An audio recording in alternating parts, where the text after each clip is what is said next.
Hello everyone, I'm Me, and if you've seen my previous videos, you can tell I'm a big fan of the YouTube channel Corrupted Gaming Show. And for quite a while, I've wanted to do like a tribute video to them, explain what the channel is, why I like it, the pros and cons, and also give my 2 cents on the series on the webcomics they've viewed and such. And because I've generally wanted to do this for a while. I wanted to do a ramble video where I just sit there and ramble about a topic. And I must be one doing superheroes, but I'm kind of been doubting myself a lot on those. But this is the one in particular I have more confidence in because it's a channel I really it's one of my favorite YouTube channels. I really enjoy it, and yeah, I just wanted to phrase my enjoyment into words. But I've kept something I've been trying to do for months, but I keep panicking. I keep messing up the recording. I keep just losing track, and overall, I think I wanted to make it as professional as I could, absolutely flawless. I absolutely list it properly, but because I've watched a lot of like review type videos, like the channel Awesome and the kind of ramble videos people do, and I'm like, I want to do that. I want to make it sound as professional, but I guess one thing I kept forgetting is they have starting points where they weren't very good, but they get better over time. That's why I need to accept that my first attempts won't be as good as I maybe want them to be. But screw it, I'm going for it, because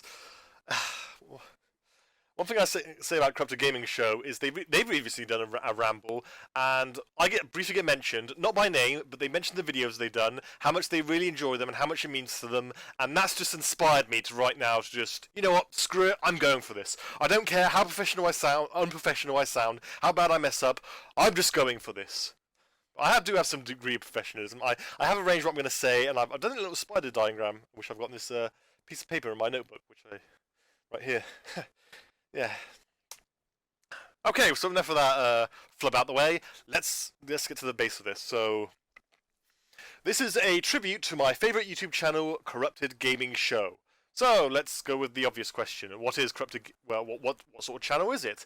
Well, it's a channel that it's supposed to specialize in Let's Plays, but it's also done these other things called Let's Reads, and they're the things I prefer more than Let's Plays. But I'll just get into this. Okay, so a Let's Play is basically when you sit down and play a game and record yourself playing the game. You might basically, you sit down and you give it commentary.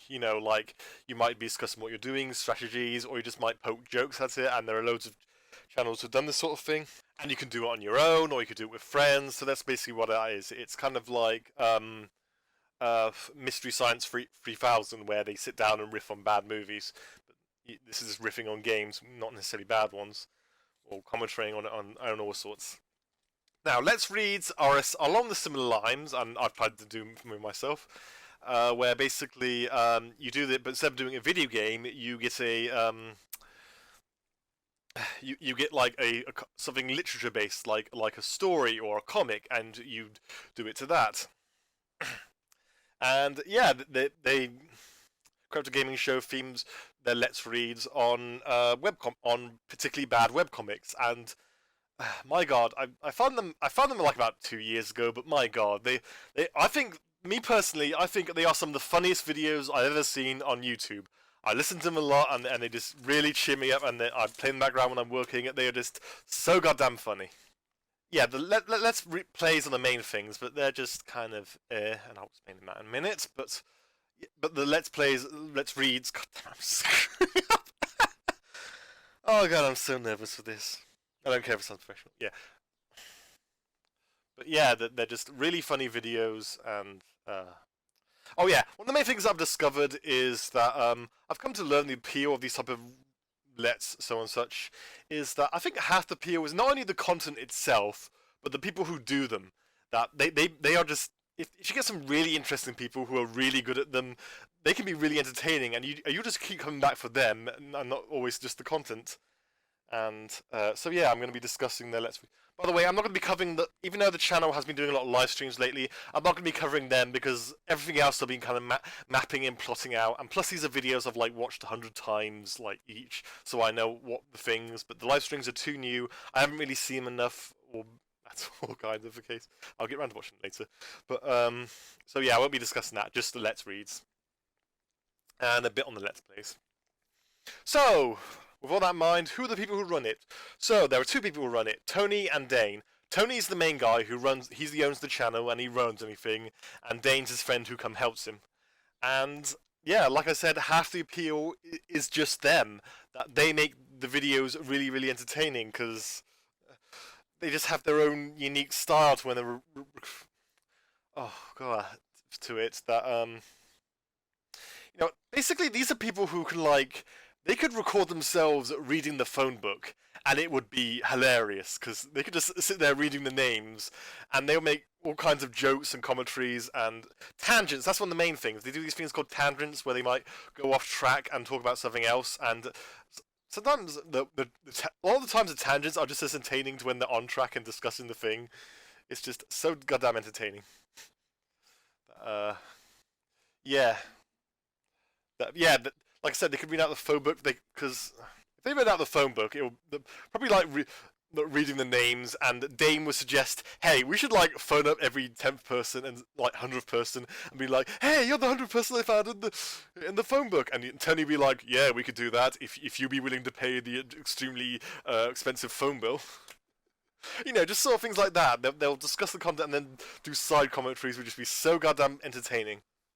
So yeah, the appeal, and I'm gonna discuss pros and cons, but I think I'll do cons first, just so I can be negative first and then be positive.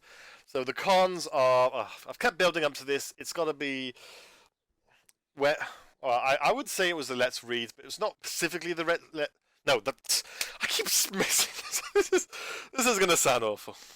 It's the Let's Plays, but it's not specifically just the Let's Plays.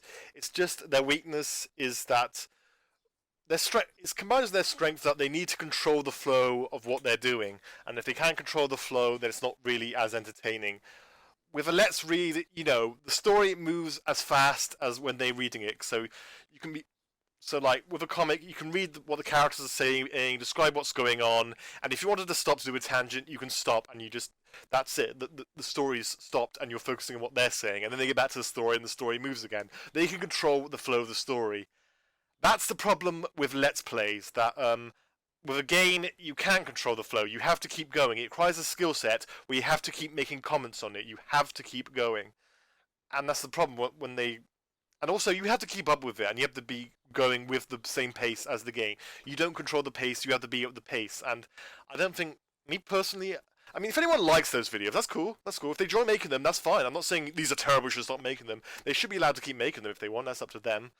But me personally, that because they can't control the flow, they just don't have the same entertainment value as they have in there. I think one I saw was some of the Super Smash Brothers. Which is the new one? Oh god, it's not Brawl. It's Super Smash Brothers 4. Sorry, I've forgotten the name off the top of my head. So when I was watching that, it was just so dull that there was no jokes because they were so focused on playing the game. They didn't really have any jokes to say. I think the most of from Cole is Tony going wah, jumping with Wario, going wah wah, and he's like, "Don't drop my wah." Okay, that was funny, but that was it. Another one was with the Pokemon Mystery Dungeon. That my God, it wasn't funny because I don't think he was making jokes. It's more a tutorial on how to play the game.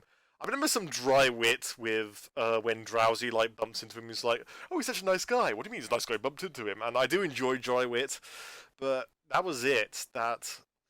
Yeah, let's read. I don't think they're the right skill set. So that's my cons. That when they can't control the flow, that's the weakness. But their strengths. Oh boy, let's go into their strengths. I think one of their biggest strengths is that they're basically like a comedy, a comedy duo. That there's two of them, and they have to work well together. And that's their greatest strength. That they work as a team. They are so good that they have similarities and differences that really pick up from each one of them. And I'm gonna try and go through a lot of them now. So yeah, their strengths are that they have enough similarities and enough differences that they're just entertaining to listen to. Like I said, they can read the phone book and make it funny. That, for example, Tony is really, really stoic, really, really deadpan. Well, he might not be. He just sounds like it. Just kind of yes, just the super serious type. And then there's Dane, who's the excited one. And there's my terrible Dane impersonation. But yeah, that's basically it's kind of straight man humor. That basically you have one person acting the sane man, the other one acting wacky, and that's something that always appeals me. If you ever have two comedy characters who's a straight man, it will always be funny. I'm going to list cartoon examples, like Teen Titans with... Not Teen Titans Go, that show sucks. The original Teen Titans with Raven and Starfire. When they had episodes together, that Raven is the serious one, and Starfire is like the oh-so-happy one, and yeah, it's just that type of thing right there. And there are probably better examples than that. And, hell, let's go. Because I'm looking at Little Ponies things, let's go to Ponies. Like, how about Rainbow Dash and Piggy Pie? Piggy Pie is the sided one. Well, how about Twilight? She's a better example. She's more the stoic one, the more deadpan, sarcastic one. Yeah, they have those definitely similarities. Oh, it's what TV tropes would describe as blue only, red only. But despite their differences, they also have the similarities that they like a lot of the same shows. They're about, I don't know their age. I'm gonna guess they're the same age. They've been to school together. Yeah, they have been to school together, so they're about the same age. And that's another appeal that they're. I don't know their exact age, but I'm assuming they're not much younger than me because they remember Pokemon when it was big, and they remember the Star Wars, and they watched the Star Wars prequels growing up, and a lot of the same things I did. So yeah, because they're my generation, I can connect to this channel a lot more. Let's say if someone's a lot older than me talking about Seinfeld, I'm like, I never watched Seinfeld. I'm not gonna get what you're talking about. So that's another appeal. That just just my generational type thing. Oh yeah, another thing is that. Whenever they do the Let's Reads, when they read the webcomics, that Tony's read through it all. He understands everything. So when he reads it, he has perspective of silent birthing. Excuse me. He has perspective of someone who's read this before. So when he's doing Sonichu, he has perspective of someone who's read this before, someone who knows what Sonichu is and is going through it and introducing it to someone. Dane, on the other hand, Dane has perspective of being someone new, who has the new reactions and asks the general question, the reactions of that, which is definitely strange, because when I was watching the Sonichu ones, I read Sonichu before, so I was able to sympathize what Tony was saying, that I was able to see things from his perspective, and that it was entertaining to hear Dane's reactions because of reacting to when Sonichu's new, because Sonichu's pretty amazing. Vice versa with My Immortal, I hadn't read that before, so I sympathized with Dane being surprised and amazed at all this. But with Tony, he was like used to it, so yeah, I get to hear my reaction compared to someone used to it. That when you watch it, you can have that appeal to them. So yeah, their con is what they have to control the flow of it, and that's when they work best, when they can't control the flow. But their strength is that they make a really good duo together. And another strength, well, this isn't really another strength, I'll just include this anyway. Actually, yeah, it is a strength. Just say it. So unprofessional. This is my first ramble ever, and it is terrible. And you're going to get sick of me laughing, I know that. Oh yeah, the thing to say about them is that they're really, really... really nice people. Even before I have actually managed to speak with them, but even before that, you can tell they're nice people. They're really entertaining, funny people. Because I just basically I managed to speak with both of them because I did my own Let's Read with Dane, and I got to talk with him, and it was a huge honor and really exciting. And I've recently done one with Tony, which I'm still editing that video. I haven't finished it. It's kind of procrastination and self-doubting, but I will get back to that. But yeah, I speak to them in person, and they're nice people, but I could tell that even before I got a chance to talk to them, because you can just hear from the video that they're really, really nice people. Because that was a part of it in the My Immortal Let's Read when they're doing a live stream, and that. But yeah, they're entertaining, friendly, nice people. They can be cynical, they can be assholes, but underneath it all, they're nice people, and that makes it entertaining. That. Like if someone was an absolute asshole like Chris Chan, you wouldn't find it entertaining except to make fun of them. But because these are nice people, you can get what I am going with this. Okay, back to the spider diagram. Interesting thing about me finding these absolutely hilarious is it's really hard to describe what I find so funny about it, because I think when you get down to it, a lot of them are kind of immature, raunchy humor, kind of dick jokes, making sexual innuendos and things like that. But I don't know what it is about that humor, because it's immature, maybe it's just not the humor. Another thing that entertains not just the humor is that they analyze what they do. As they go through it, they also analyze it. So I consider them as much as a critics as like John Tron, nostalgia critic with the Angry Video Game Nerd. I consider them as much a critics as any of them. They might not agree with this, but I definitely do, because they analyze what they go through as well as joke for it. And I guess that's another good balance there, that they can joke and analyze, that they can analyze something seriously and also joke about it silly fashion. I don't know what is the key to their success. It's just really hard to pin down. That actually, it's funny. In the recent Ramble video, they were discussing that they don't want to be compared to anyone. They don't want to be like Game Grumps 2.0 or PewDiePie 2.0. And yeah, I definitely agree that they're not, because as I was saying, it's hard to pin down what it is, because it'd be easy if I had something to compare to, but I really don't, because they got their own uniqueness to it, and maybe that's it, just their own uniqueness. That I don't know. It's just they're funny, and I enjoy it, and I just love them so much. The videos. So yeah, half the appeal has got to be them, and they are funny, wonderful people, and that's the appeal. That's why I made these videos. That's why I made the My Pony videos, and that's why I've been wanting to do recordings with them, because they're just such entertaining, so much entertaining. You know what I mean. So yeah, that's covering the channel and who they are. Now what I want to do is cover the things they've read, and I want to give my own 2 cents about them. They do these Let's Reads on webcomics, and they specifically be bad ones because they're more entertaining to read through, so I'm going to give my own opinions on it. So I'm doing the order they read them. So first off is Sonic Chew. Oh god, I'm talking about Sonic Chew. Oh god, where does one begin with Sonic Chew? Well, how about the fact that this is a really good thing to do a riff on, because it is considered to be the worst webcomic ever made. And Tony said he agrees with it, and I do too. I agree. I think this is the worst. I don't think there's anything out there that can top it. Anything that you can get that's any worse than this. There are loads of bad webcomics out there, but nothing compares to Sonichu. So initially, Sonichu was about Sonic the Hedgehog got charged of Chaos Emeralds, crashed into Pikachu, and the Pikachu mutated into this Sonic Pikachu hybrid. And initially, the story is about him. However, after a while, he stops being the main character, and the author self-inserts himself. Yes, this is a story about Sonichu that, after a while, stops being about the title of character, and the author self-inserts himself. And I think half of the infamy just comes from the author, that he's this sexist, racist, homophobic, god-awful, selfish, rude, egotistical person. That I could just go rambling on about him, but no. Let's try and focus on Sonichu itself.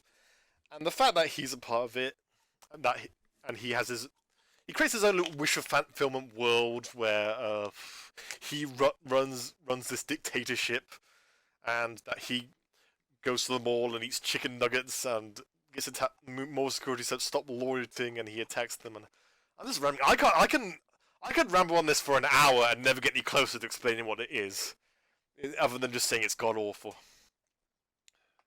How about I just list everything that's bad about it? Okay, so how about the artwork? It's drawn by a guy who's like, when he was about my age or even older, so like mid-20s to 30s, and it looks like it was drawn by like someone who was like maybe 11 or younger, someone half his age or younger.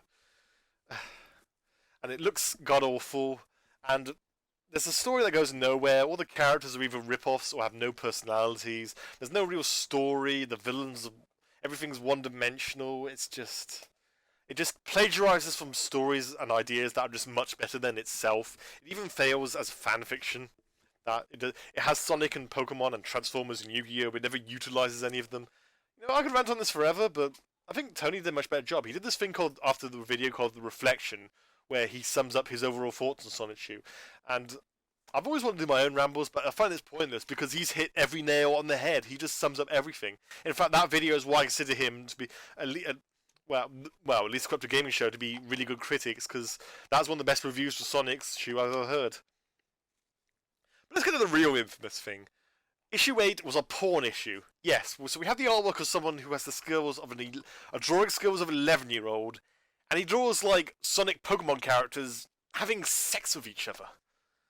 Yeah, I think you get a good idea of why this is bad right now. Well, how about what was originally the final issue with them was in issue 10, which had him violently murdering these real-life people in horrific manners with lots of blood and gore. And again, the artwork of like an 11-year-old. Imagine a little kid drawing this. Or the little kid, the body of an adult. Cripes.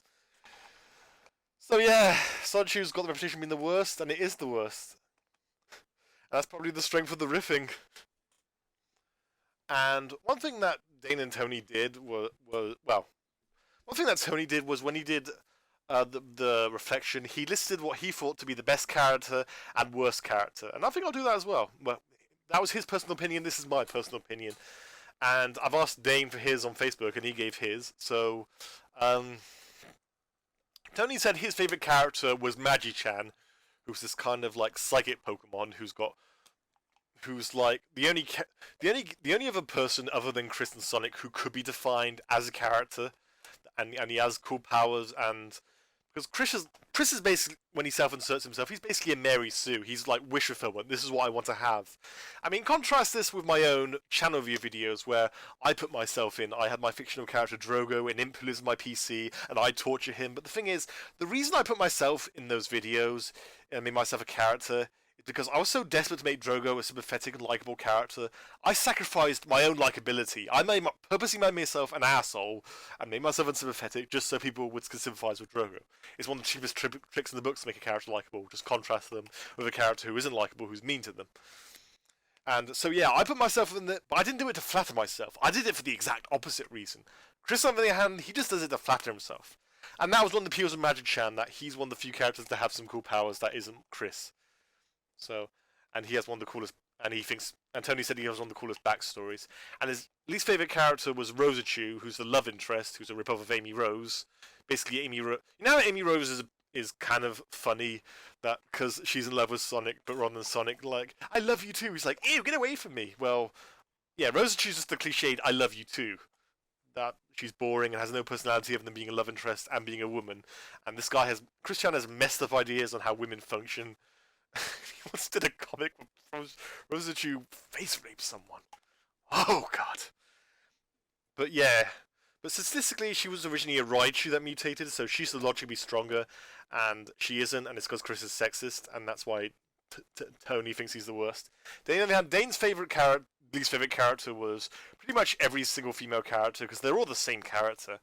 And, well, with the one exception, basically I agree.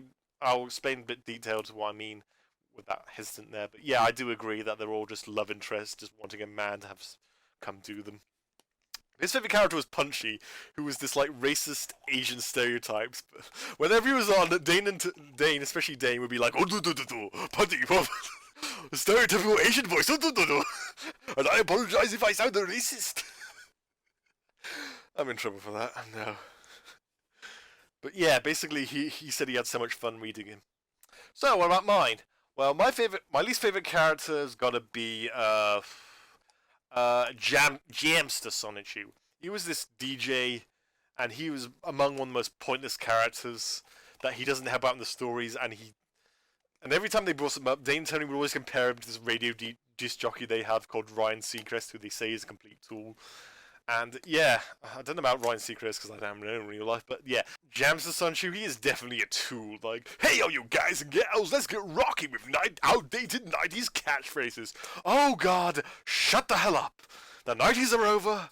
It's 2008 when this first came out. So yeah, that's just an embarrassment of my youth. It's the type of stuff you would say, ironically, dude, that's totally tubular. But he's doing it dead serious, and oh god, it's so bad. Another thing I hate about him is he actually creates a plot hole that basically after Sonic Pikachu mutated, he pooped a rainbow that created a whole bunch of eggs that gave birth to the other Sonichus. And yes, I know that makes no sense whatsoever, but let's just go with it. So, let's just say logically, any other Sonichu that hatched from these eggs, or the other Sonichu characters, should be younger than Sonichu. But then there's Jamster, who's older than him. Sonichu's like 16, later 18, to make them legal. But and Jamster's like 20 years old. It's like, what? How could you have this character, be born after this character, but have them older? That doesn't make any sense. And if you look up the explanation, it makes even less sense that the rainbow traveled back in time. What? This pooping rainbow traveled back in time? You're on crack. So yeah, he's a terrible character. He's just really, really badly written, and I can't stand him. My favorite character's got to be Megagi, who's the only female who I'd say has some degree of a personality. She's basically a tomboy, but that's more of a personality than any women, because all the other women like, oh, let's go shopping and talk about boys. But yeah, but she's not like that. Another thing is the heroes and villains are basically defined by whether or not you like Chris. If you like Chris, you're a good guy. If you hate Chris, you're a bad guy, and that's the gist of it. That's the black and whiteness. But Megagi is the only good guy who hates Chris and will openly insulting him. And she even hits him at one point for being a pervert. Go Megagi. And the reason she has a personality and none of the others not only is she only female, she's the only character full stop to have a personality. The only reason she had a personality was basically there was this girl that Chris was trying to ruin. He ended up ruining their friendship with them, and yada yada yada. But the thing is, that was created by someone else, and Chris was based on personality based on what they wrote. However, when they ruined their friendship and she went elsewhere, and he was left to write the character, he screwed over the character and started writing her as a one-dimensional female. And yeah, so yes, she basically becomes just like every other female to the point where there's this big fight going on, and she's like in the cheerleader's outfit. What happened to you, Megagi? What happened? But yeah, she's the one anyone the only character I actually like because she has some degree of a personality. It's a very loose personality, but at least some degree. She gets ruined later on, but hey, she was good at one point. I'll give what I can take. So yep, that's my 2 cents in Sonichu. And oh, well, my favourite moments from their Let's Reads. I think the Sanchi one's got to be some of the funniest ones ever.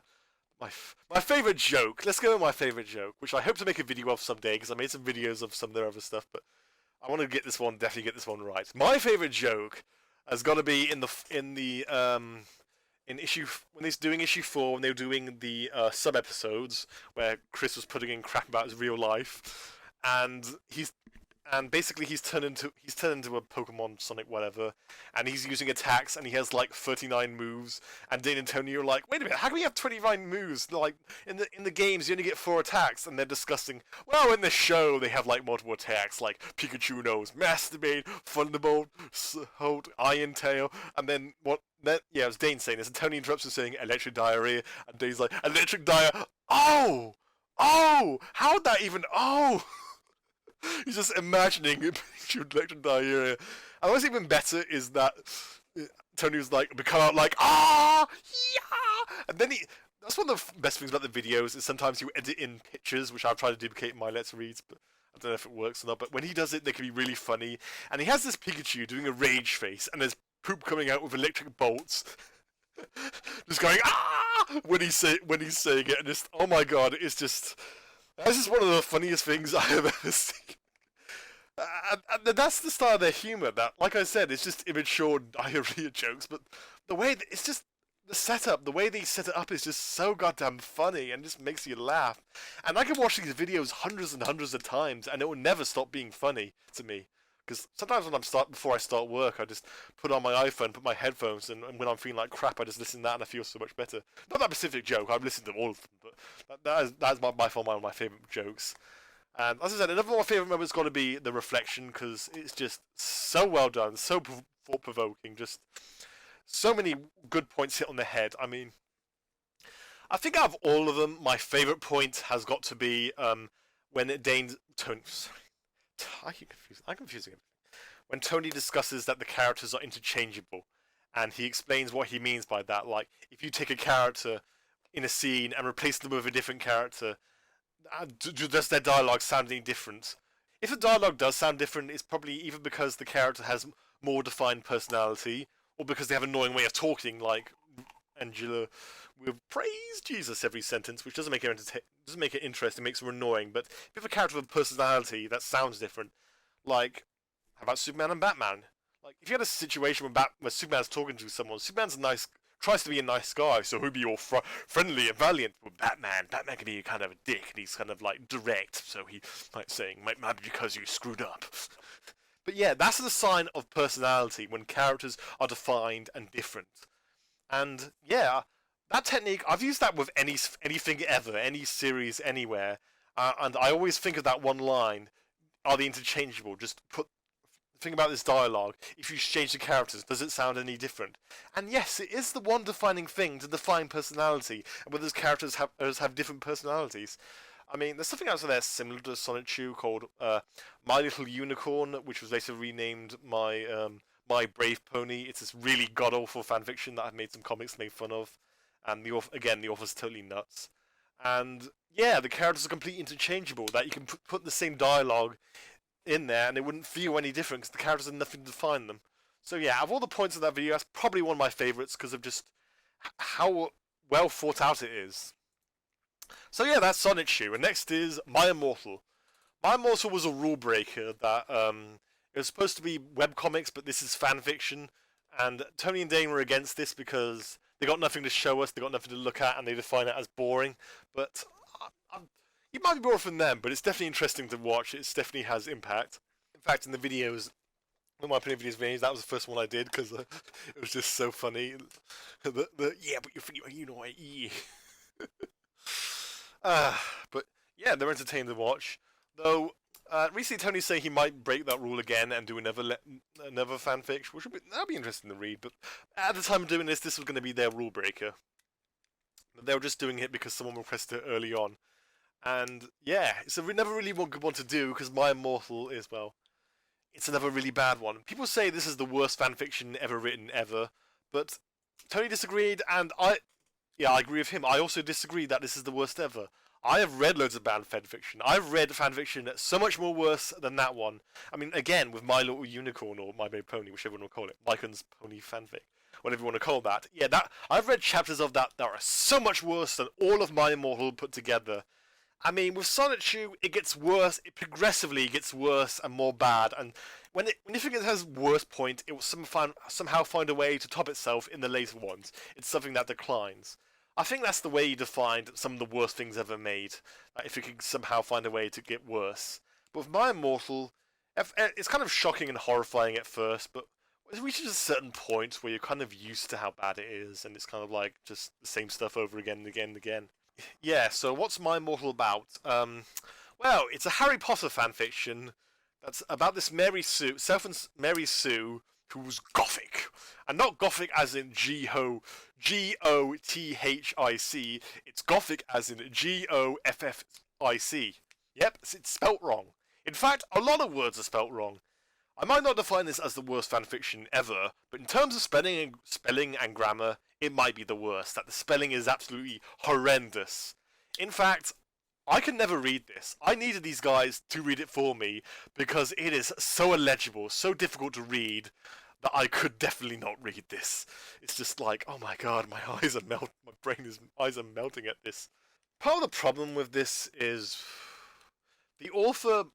I think Dane summed up in one point that the author probably wants to be gothic, but doesn't understand what gothic is. They think being gothic means being dark, moody, depressed all the time.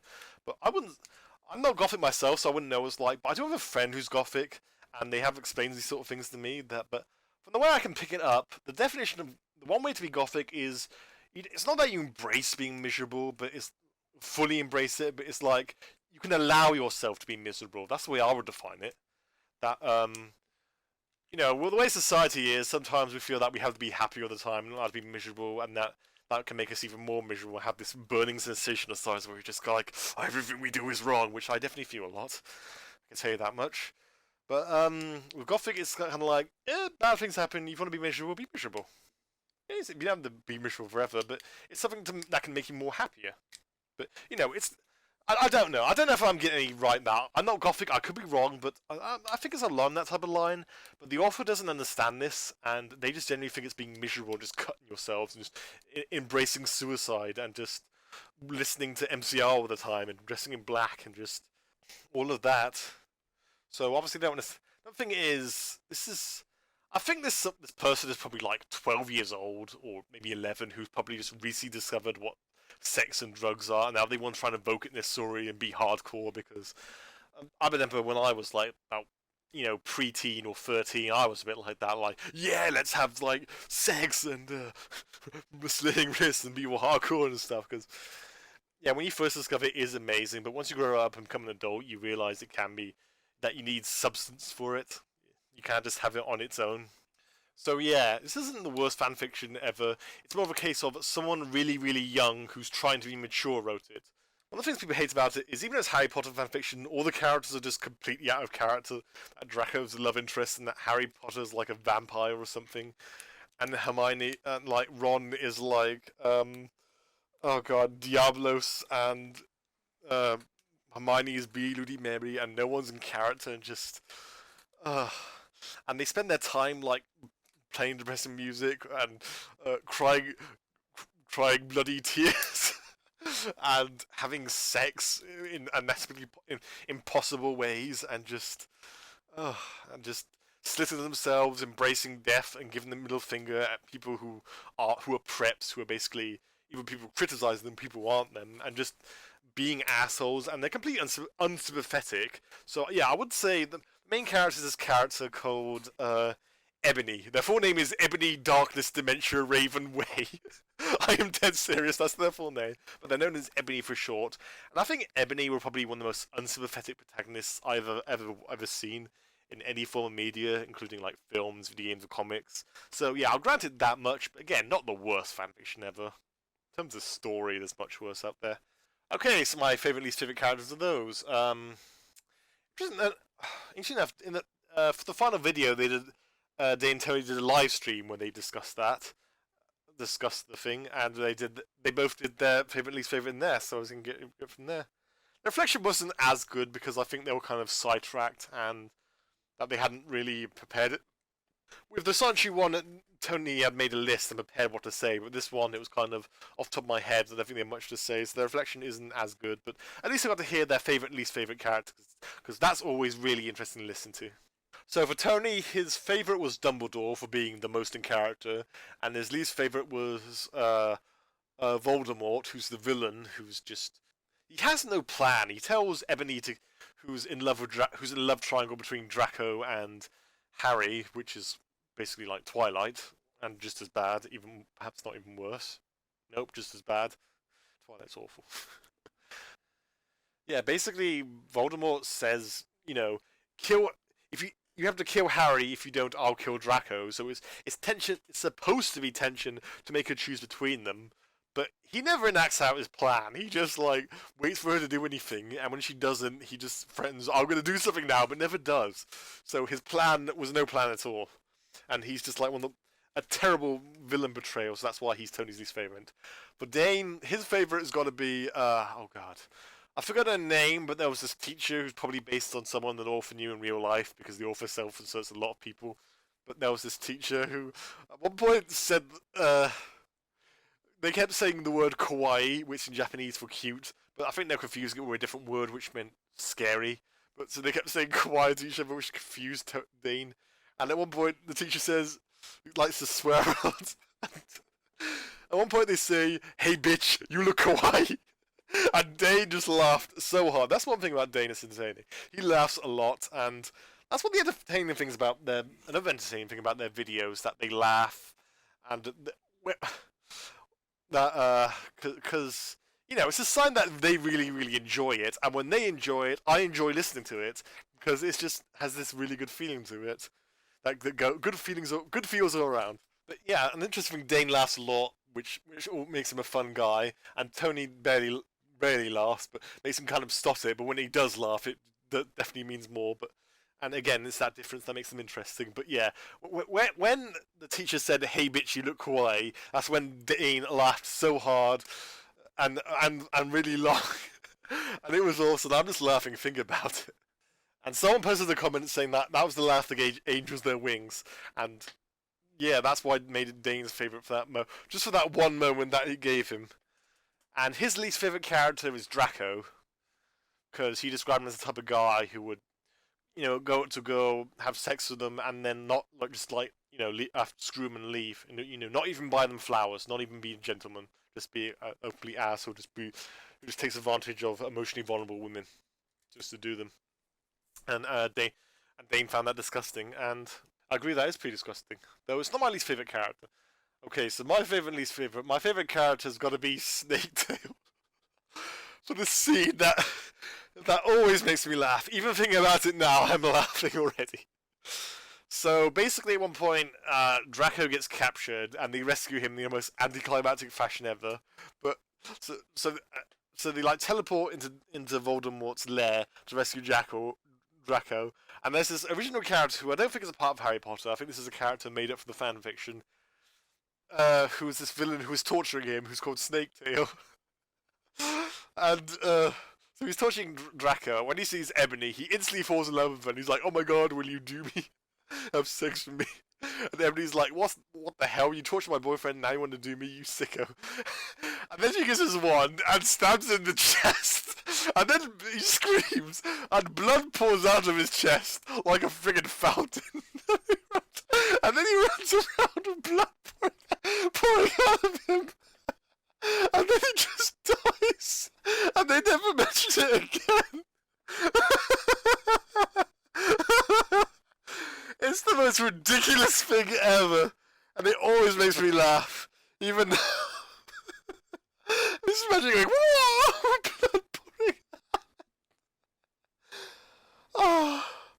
And one thing about the fanfiction, it has no continuity. Like, a character can die, and that's it. They're just dead now.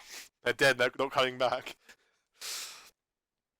But this is the one character who dies, and he stays dead, which is probably the author just forgetting about him. But whatever. But yeah, just that one scene is just it's so ridiculous. It's just hilarious to me, and that's why he's my favorite. Oh, oh wow. Oh. My least favorite has got to be Morty McFly, or Marty McFly. Well, they call it Morty McFly, but he's really it's really Marty McFly because, as bad as this fanfiction is, at least it's self-contained. At least it's within the Harry Potter universe. At least it utilizes stuff in the Harry Potter fanfiction, the universe. So Sonichu's bad because it doesn't even use the Sonic or Pokemon universe. But as bad as the fanfiction is, at least it utilizes the Harry Potter universe. But then for no reason, we get Marty McFly from Back to the Future, who just pops in out of nowhere, and yeah, he's just suddenly in it now. He's just suddenly here. As bad as this, at least it's self-contained, and now it's going Back to the Future. It's like, what the hell? Just at least keep it within the. I mean, you may be influenced by Twilight, but it's not like bringing in Twilight characters. It's just. So even as bad as the story is, this is even worse. I mean, he's only here just to deliver his time travel machine, which is black for some, because everything's black now, and then he just disappears, and it's just, my god, as bad as it is, at least keep it containing the Harry Potter universe. Now you're dragging Back to the Future characters, and why do you even need the time travel machine? This is Harry Potter. You got like the time turners. Just travel back in time like that. Or hell, just use magic. Just cast a spell and go back in time. And you could say, oh, they're not powerful enough to do this in the Harry Potter universe, but since when are they bending the rules? This person can just do anything. They could just like, they could just summon a whale and have that whale engulf the universe. It's magic. You don't have to explain it. You can just do anything. So as bad as it is, that's the point when it just somehow finds a way to get worse. So yeah, there's my least favorite. So favorite moment from the reading. I think one of the best moments is as they read it, each chapter going on and on. There comes a point where they're obviously Dane and Tony obviously getting bored, getting increasingly frustrated, and the author likes to put their author's notes, and every beginning they begin off saying, "Shut up, Prip, stop flaming the story." Just every time, "Shut up, Prip, stop flaming the story." Shut up, Prip. And there's one time when Tony's reading it, "Stop flaming." Okay, shut up. He just snaps and just goes, "Oh, shut up!" At it. And if you're watching them all in order and had that built up to that moment, it is just perfect. Just the stop flaming Prep, stop flaming Prep, stop saying, "Shut up!" and even Dane starts laughing at it. And again, when Dane laughs, it's funny. And that's just perfectly built up. Especially helps that directly after, because this was the point when I first heard this, it was kind of getting monotonic, and I just broke it up. And even better, that following up this is basically. A troll hacked into the account of the person who wrote this, and then submitted their own troll fic, where they spell check it correctly and loads of bad stuff happen, and that happens directly after that video. So that timing is so perfect. Just the kind of, oh my god, I'm sorry, give them talking. God, someone else writes something, and then someone else does write something. So it's not just that he shut up. It's just the build up to it. Stop flaming that. Okay, shut up. Oh, that's one of the shut-ups I've heard in my life. That's one of the most perfectly timed ones. One of the best moments. Also, the live stream, which I feel so gutted I missed that. I think I discovered their channel sometime after that live stream, which is so annoying. I would love to be a part of that, because I joined into one live stream, and that was pretty fun, but that was it, and that would have been a bigger one to join into. So I'm so gutted I didn't get part of that. Okay, so that's Sonichu, my immortal. Let's do Tails Gets Trolled. So this one, it's not as bad as some of the others, because that's one thing Tony noted in his reflection that after doing something as bad as Sonichu, it's pretty hard to top that. And yeah, so this one, but it does have its moments. So initially, Tails Gets Trolled was originally about. I think we summed up that in this, it's set in a universe where all cartoon characters exist together in the same universe. So there's like Tom and Jerry, there's the Looney Tunes, Spyro the Dragon, Sonic characters, Mario characters, all sorts. And in this universe, there's also people. And in this universe, trolls aren't people who go on the internet and like try and annoy people. They're people who legitimately go outside and say like, "Lol, you're a noob," like you're a gay retard. Just like, yeah, they do that in real life. So these people go up to Tails from the Sonic the Hedgehog and like say like, "Lol, you're a noob," and Tails like goes crying and. Sonic says, "Don't be so mean," like, "Lol, you're a noob," and then Sonic's upset, and then Shadow the Hedgehog comes, and then he murders them, and then the story just takes this bizarre turn that apparently trolls are this entire they aren't just random people sitting at home, they're this entire organization. I mean, I know sometimes trolls organize events, they get together to make something big happen for the lols, like they do with 4chan or Encyclopedia Dragonpedia or things like that, or like on they do on World of Warcraft or Minecraft or whatever. But yeah, they do organize themselves. But this is like a bad guy legion, a legion of doom. It's like, what? This is not how it works in real life. But oh well, it's fiction. We could get past it if it does that. But then it just keeps going its own route. This is obviously a comic made by someone who was trolled and got really upset about it, and now they want revenge. And the route about going revenge is just so ridiculous and weird. And at first it's kind of funny, but then the fanfic goes on, this webcomic goes on and gets to a point of ridiculousness. So Shadow wants to defeat the trolls, and he assembles the Troll Slayers that has like Bugs Bunny, the Incredible Hulk, just Timo, this guy from League of Legends. I don't know. Just these characters coming up, and they're gonna gather their trolls and blow up a nuke, and then after a while, the Tails gets trolled. It stops being about Tails and his situation being trolled. It just escalates into this war against the trolls. Just, I don't know. It gets too ridiculous. I think it even gets too ridiculous. It gets too ridiculous for Dane and Tony because they do like the first, I don't know, about 6 or 8 chapters, and then they actually stopped and doing it because they just found themselves enjoying it less and less. And I think this is well, Sonic 2 something gets worse and worse but hilariously worse with each one. This is something that gets worse and worse, but kind of boring. That the author's just taking it too seriously, and it just becomes dull and uninteresting. Because the only ones are just have some funny things that are just so ridiculous and funny and quotable. Things like, "I'm so mad, I'm gonna have sex with my girlfriend so I'm not as mad," and just loads of funny things like that. But after a while, it just piles up and gets ridiculous. And so, how about let's just go into my favorite, least favorite characters. My favorite characters are the very first 2 trolls that come up to Tails. They don't have names, so they're like Troll 1 and Troll 2, but they're my favorite because out of all of them, they're the ones that look the most human. Because after a while, the trolls just don't look human. Like there's one guy who's a pumpkin, one guy who's got like black with purple hair with massive teeth, and just doesn't look human in the slightest. And they just get more and more ridiculous. But so these 2 guys look remotely human compared to anything else. And on top of that, they're just everything about them is so ridiculous. Trolls going outside and saying gay fags to people. Just no one does that, and that makes it so funny. They're just so ridiculous that they're funny, and they're the best characters to me, in my opinion. Oh, I forgot to do Tony's and Date. I'll do that afterwards. But my least favorite character's got to be the this like oh, what were they called? Don't remember the exact name, but there was this secret organization of like the Light or the White Knights, or just I don't know this organization of people who wear robes and of this organization who taking out trolls. I mean, I think it's around when that was introduced, Tony and Dane finally got sick and just decided to stop doing this and ended it early.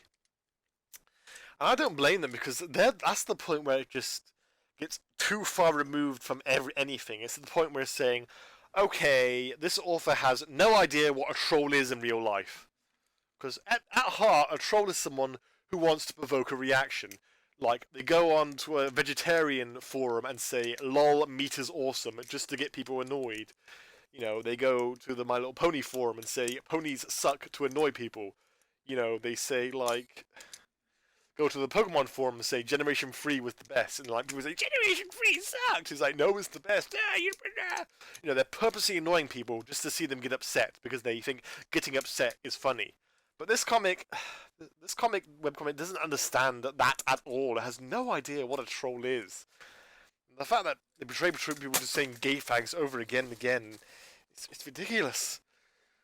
And these white secret society people, that's when it just, this doesn't happen in real life. You can get away with saying it. There are organizations of trolls, that trolls gather up and plan things. You can say that much. You cannot say people organize anti-troll things. I mean, I'm pretty sure people have tried. I'm pretty sure people have tried to set up anti-troll things, but I doubt any of them have lasted past maybe a week, maybe a month maximum if they're lucky, but I'm pretty sure people have set these things up and they have failed at every turn, or just no one took it seriously and it just collapses. I'm pretty sure there's no secret society out there destroying trolls. No. And once you introduce that, it's like, okay, no. And that's them. They're my least favorite characters because their level of ridiculousness. That's not funny. It's not entertaining. It's just boring. And some of you might be saying, hey, that's cheating. You're supposed to do your least favorite characters, and these aren't characters. But I'm going to say, as Tony said, the whole interchangeable thing, I think they're all the same characters. That these characters don't have defining personalities. I mean, at most, you can define them that one of them is Doug and Skeeter from the Doug cartoon, and one of them is like Pac-Man. But you only identify them because they're from different shows. They only have personality from that. But on their own, in this series, they have no personalities. They're interchangeable. So yeah, they're all basically the same character, so that makes their one character, and it's my least favorite character. So yeah, favorite character of the two trolls in the beginning, least favorite character of this good guy anti-troll organization thing. And I forgot Dane and Tony's. So let's do theirs. So what was it? Oh god, I haven't asked Dane's what his is. Probably ask him sometime, ask him what his least favorite characters are there.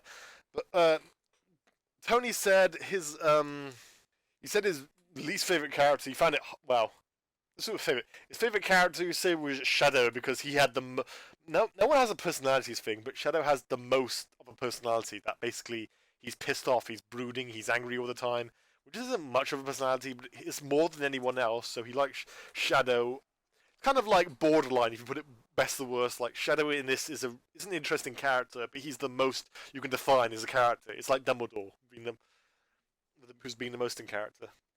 His least favorite, he said he could like spin a wheel and whoever it landed on is the right answer because they're just all terrible characters. But in the end he decided to go with as part of the Troll Slayers. There's this guy with no ears, who's what was his name? Oh god, I don't know. Brian, Brendan, something generic, unforgettable, Eric or something. I don't know. I don't care. His defining character is that he has no ears and that people can't troll him because he can't hear them, because he has no ears. And every joke of the character is, what do you say? I can't hear you, got no ears. And he said, that is like one of the worst jokes ever, to the point where it's barely a joke. He described it as like, Tony said it was like, it's like how Mr. Magoo's one joke was that he was blind. This character's one joke is that he has no ears. And it's not funny, it's just annoying. So yeah, that's his least favorite characters. And yeah, that's the series they've covered. So, overall, my 2 cents on this series. Sonic Shoe, worst webcomic ever, but hilariously author. It's so bad, it is good. Although, it's pretty disturbing, a lot of the appeal does come from the author. My Immortal. People say it's the worst, I disagree, though it is pretty bad. And it is pretty damn entertaining. But Tails gets trolled. It's bad at first, but as it goes on, it just gets less and less interesting. So I'm actually personally kind of glad they did drop it early so they can move on other things, because well, as I said, half the appeal of the videos, half of it is them, and half of it is the content itself. The content is so bad that it's just pretty damn hilarious. But after a while, the content wasn't providing anything, and I was just fully dependent on Dane and Tony to be funny. Like, making jokes about Bowser having this big muscular arm. Like, that's his masturbation arm. So yeah, that was the jokes that kept me going, but the content itself was just so boring. So it's probably a good thing they stopped early, because I could feel that they were getting bored, but they were still entertaining, they were still making jokes, but it wasn't as fun for them, so it's kind of less fun for me. And so yeah, and I was going to say something else. Oh yeah, my only regret with them ending it early is because I attempted to read it for myself and I just couldn't, because it's just a case of what the hell was I reading? That I read this one thing and I had no idea what the hell was going on. I was just like, what the hell did I just read? I'll try and describe what I saw to you. I saw Spyro the Dragon, the character from the PlayStation games, Spyro the Dragon, Purple Dragon, smoking a joint, high as a kite, playing pool with Jessie from Pokemon, from Team Rocket, and he was hitting on her. And Jessie responded by getting the pool stick thing and rubbing it between her breasts to try and seduce him. So yeah, just to recap, Spyro the Dragon, high as a kite, hitting on Jessie from Pokemon. Jessie responds by putting her up her breast to seduce. Just, what the hell am I reading? Why am I reading? Why did my life come to this? What the hell am I? What has society done to bring me this? So yeah, it's just, I cannot read it because I have no idea what is going on. So my only regret is I didn't see Dane and Tony's reaction, because that's a shame, because I'd love to see that. So if you ever go, but Dane and Tony, if you listen to this, you ever go back to that, just at least tell me what you think of that, because I gotta know, that would be funny. So yeah, that's the series they do. Sonic Shoe, So Bad It's Good, but hilariously awful. Really good place to start with them. My Morsel is bad, not the worst, but hilariously bad. Tales Get Trolled, funny to begin off with, but gets bad, but gets uninteresting as it goes on. So I'm glad they at least covered the early stuff, because the early ones got some good ones in it. Like, oh god, I'm trying to remember them. Oh, another really good thing is when Dane asked the most legit question I've ever heard, and that's the thing I made another video of. Why do people make so many Sonic characters? Because Sonic OCs. Because I swear, some people treat it like it's a frigging religion. That if you dare say anything about Sonic Shoe, you smite the Almighty Lord. That Sonic Shoe is frigging Jesus. So, but yeah, and Tony had a really good answer. And there's another thing that did I discuss this? Tangents? I'm discussing it anyway. Another thing interesting about them is tangents, that sometimes they'll get sidetracked and go on with things, and sometimes just their commentary on loads of things can be just really, really interesting. When they might talk about Samurai Jack and just have some interesting thoughts on that, or they might, oh god, trying to remember everything. Or they might talk about something nerdy in Pokemon, or Monster Hunter, or Dragon Ball Z. I mean, I'm not even a Dragon Ball Z fan. I didn't grow up watching it, and there are like 500 episodes, so I'm not going to start watching it now. But even though I don't like Dragon Ball Z, I do like parodies and like the Oni cartoons, the Dragon Ball PP.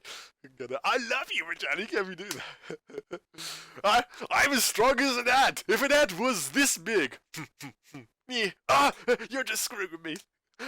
Caricate. When I was a little boy, he didn't invite me to his birthday party. You're a monster, Frieza. The cake was delicious. Yeah, so yeah, I don't like Dragon Ball Z, but I do like the parodies, and I do like. It's interesting that people discuss it. So even though I don't like it, it's so entertaining to hear them discuss it, because they just make everything interesting. It's just so entertaining. Like I said, they can talk about the phone book and make it entertaining. So yeah, I think I've covered everything. Well, that's my thoughts to Corrupted Gaming Show, my favorite YouTube channel. I just love their Let's Reads because they're just so damn funny to watch and listen to. And I have no idea if anyone's still listening to this point. And if you are, I hope you enjoy my ramble. I hope people enjoy this enough that I get the confidence to make more. Because I'd love to do some more on superhero ones, because I'm a nut for superheroes. I'm reading lots of comics right now and watching cartoons and the films. So yeah, hopefully this goes well, I might do more. If not, well, I tried. So, and if Dane and Tony listen to this, you guys are awesome. I look up to you. You are my friggin' heroes. And thank you so much for listening to this. Thank you for the videos. Just let me lick your boots. No, no, I'm kidding. But you guys are awesome. Keep doing what you do and making people laugh. And I've been listening to the rant video you're doing, and I just want to say it meant the thing that gave me the confidence to finally make this video, that hearing you talk about my videos and how much you enjoy them and how heartwarming it was, meant so much to me that I just finally got the confidence to say, screw this, I'm making this video. So thanks for mentioning me in that. That really, really means a lot. And I hope you listen. And if you've listened this far, I hope you really enjoyed it. I hope I made you guys feel happy. Hope, and and I hope I've got all my points across. And I hope I said something interesting. And I hope this is my final points. Okay. So, yep, that's hopefully everything. See ya.